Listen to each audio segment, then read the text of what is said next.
Hi అండి, అందరికీ నమస్తే. Welcome to our channel Anji vision. ఈరోజు విషయం ఏమిటంటే, కుక్క పిల్లలకు ఫుడ్ పెట్టేటప్పుడు చాలా జాగ్రత్తగా పెట్టాలి. ఎందుకు ఈ విషయం చెప్తున్నా అంటే, 2 times ఎక్స్పీరియన్స్తో నేను మీకు ఈ విషయం చెప్తున్నాను. ఫుడ్ పెట్టేటప్పుడు కుక్క పిల్లలు అందుకోవడానికి ప్రయత్నం చేస్తాయి. ఆ టైంలో మనం బిస్కెట్స్ కానీ ఫుడ్ కానీ పిడిగ్రీ కానీ వేసేటప్పుడు వాటి పళ్ళ దగ్గర మన చేతులు ఉంటే చేతుల్ని కూడా కరుస్తాయి. అవి కరవాలనే కాదు, ఆ ఫుడ్ను అందుకోవడానికి ప్రయత్నం చేస్తుంటాయి. అందులో భాగంగానే షార్ప్గా ఉన్నటువంటి ఆ పప్పీస్ పళ్ళు మన చేతికి గుచ్చుకుంటాయి. ఇది 2 times ఎక్స్పీరియన్స్తో మీకు చెప్తున్నాను. కుక్క పిల్లల పళ్ళు షార్ప్గా ఉంటాయి. 2 సార్లు నా చేతికి కరవడం వల్ల అనగా వాటి పళ్ళు నా చేతికి తగలడం వల్ల బ్లడ్ బయటికి రావడం జరిగింది. నేను వెంటనే గవర్నమెంట్ పిహెచ్సికి వెళ్ళి ఏఆర్వి యాంటీ రేబీస్ వ్యాక్సిన్ కూడా వేసుకోవడం జరిగింది 3 times. ఏవైనా సరే కానీ మనకు అనుభవం కలిగితే కానీ తట్టు తలితే కానీ మనకు అనుభవం రాదు. అందుకే ఈ విషయం మీకు చెప్తున్నాను. డాగ్ లవర్స్ కానీ కుక్కలను పెంచుకునే వాళ్ళు ఎవరైనా సరే కానీ, పెద్ద కుక్కలకైనా సరే కానీ చిన్న కుక్కలకైనా సరే, ముఖ్యంగా చిన్న కుక్కలకు ఫుడ్ పెట్టేటప్పుడు, ఫుడ్ ఫీడింగ్ చేసేటప్పుడు చాలా జాగ్రత్తగా ఉండాలి. ఎందుకంటే కుక్క పిల్లలు ఆ ఫుడ్ కోసం ఆరాట పడుతుంటాయి. అవి ఒకదానికోటి పోటీ పడుతుంటాయి. ఒకటి ఉంటే ఏమి కాదు, కానీ ఇక 2-3 ఉన్నాయనుకోండి, అవి ఫుడ్ను అందుకోవడానికి చాలా మటుకు ప్రయత్నం చేస్తుంటాయి.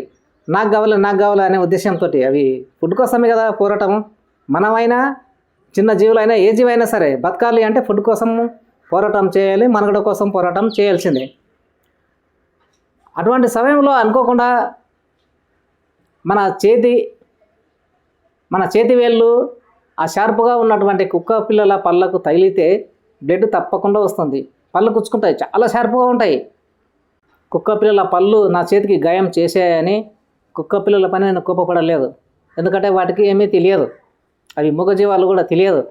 అవి ఆహారం కోసం పోటీ పడుతున్నాయి. ఆ సందర్భంలో తాకింది. అవి కావాలని చేసినవి కూడా కావు. మనం గమనించుకోవాలి. కొన్నిసార్లు అనుకోకుండా కూడా జరుగుతుంటాయి మన జీవితంలో సంఘటనలు. మనం గమనించుకోవాలి ఎందుకు ఆ విధంగా జరిగిందనే విషయం. మనకు ఆన్సర్ అక్కడనే దొరుకుతుంది.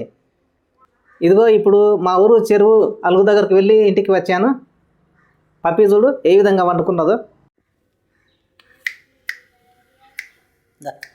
నిద్ర వచ్చిందమ్మా?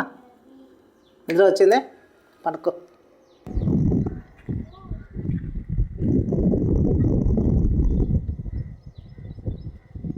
దా దా దా దా ఇక్కడ దా అంటే ఇక్కడ బయట నుంచి ఉరికొస్తూనే ఉన్నాయి. ఇప్పటిదాకా బిస్కెట్స్ తిన్నాయి. అమ్మలు దూరంగా ఉండండి. ఇప్పుడే మీ పళ్ళు నా చేతి వేళ్ళకు ఉచ్చుకున్నాయి.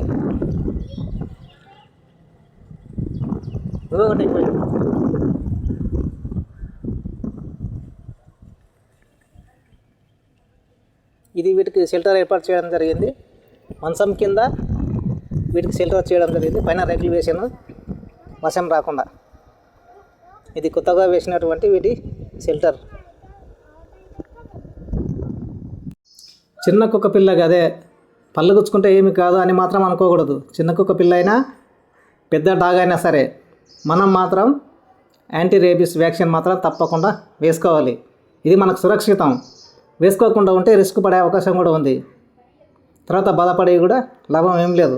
అందుకే చిన్న కుక్క పిల్ల అయినా సరే పెద్ద కుక్క అయినా సరే కానీ వాటి పళ్ళు మన శరీరంలోని భాగాలకు తగిలి రక్తం వస్తే మాత్రం కంపల్సరీ ఏఆర్వి వ్యాక్సిన్ మాత్రం తప్పకుండా వేసుకోవాలి. కుక్క కాటుకు చెప్పదెబ్బ అని చెప్పుతో కుట్టుకోకూడదు. అవన్నీ మూఢనమ్మకం. ఆ తమలపాకులో బెల్లం పెట్టి శనగలు పెట్టి తినడం కూడా అది ఒక మూఢనమ్మకమే. ఇప్పుడు అత్యాధునికమైనటువంటి వ్యాక్సిన్ వచ్చింది. కుక్క కాటుకు వ్యాక్సిన్ను లూయి పాశ్చర్ అనే శాస్త్రవేత్త కనుక్కున్నారు. ఇది చాలా రోజుల నుండి రేబీస్ వ్యాధి నుంచి చాలామందిని రక్షిస్తూనే ఉంది. అందుకే ప్రతి ఒక్కరు కూడా గుర్తుంచుకోవాలి. ఆ మూఢనమ్మకాలు వదిలేయండి. కుక్క కాటు వల్ల బాధపడేవారు ఎప్పుడు కూడా నిర్లక్ష్యం చేయకూడదు. వెంటనే హాస్పిటల్కి వెళ్ళి ఏఆర్వి వ్యాక్సిన్ తప్పకుండా వేసుకోవాలని నా యొక్క విజ్ఞప్తి. Thank you.